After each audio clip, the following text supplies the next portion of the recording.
Bonjour à toutes et à tous, Orlando Torresilia, de fincastorresilia.com. Eh bien, nous sommes dans cette série de vidéos sur le livre du logement. Je vous recommande de regarder dans la liste de lecture la première vidéo. Il s'intitule « Livre du logement, introduction ». Et maintenant, nous allons voir le troisième jalon qui apparaît dans le livre. Dans le processus de construction du bâtiment, qui est le moment où la mairie, le maire, par décret, accorde le permis de première occupation ou certificat d'habitabilité, moment où le bâtiment, les différents éléments, deviennent officiellement des logements.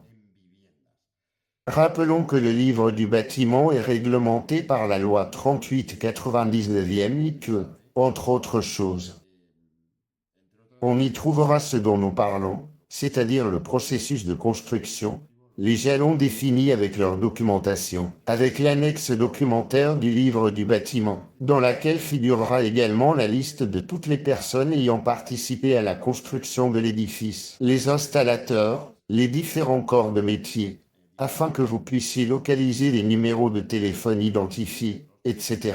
Nous allons donc lire ce décret de permis de première occupation. En cette date, le très honorable maire a décrété ce qui suit, en vertu de la décision de la commission municipale, en date du 2 juin 2004. Je vous recommande de regarder la vidéo qui traite du permis de première occupation. Le permis de construire municipal a été accordé au promoteur pour la construction de tant de logements sur telle parcelle.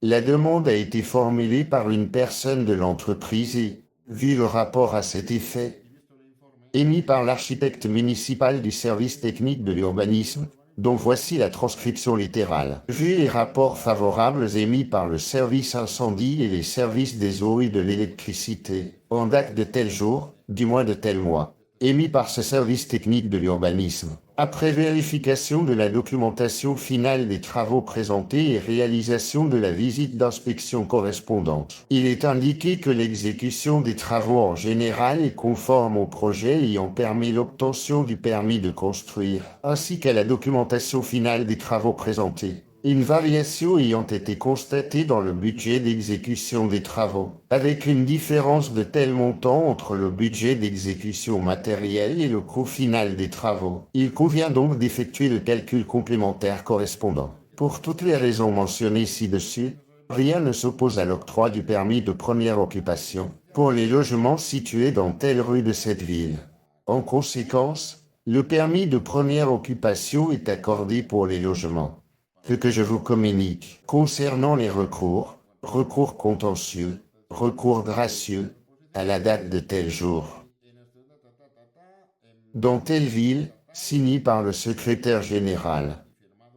Eh bien, cet événement dans le processus de construction du bâtiment est extrêmement important, car c'est ce qui permettra qu'il soit habité comme logement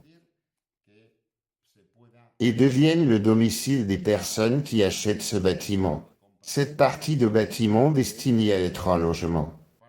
Et bien sûr, il est très important de vérifier tout cela au préalable, car le livre du bâtiment vous sera remis au moment de la signature de l'acte. Et tout cela, vous pouvez le vérifier vous-même auprès de la mairie. Donc, pour toute question concernant le livre du bâtiment, contactez-nous au numéro WhatsApp 6 9 3 0 2 3 9 2 10 avec le +34 si vous appelez depuis l'étranger, pour un coût très modique. Nous pourrons organiser un appel vidéo avec moi-même pour discuter de votre cas ou de toute autre question liée au secteur immobilier, dans lequel nous gagnons notre pain quotidien. Très bien, à bientôt dans de prochaines vidéos, si Dieu le veut. Merci.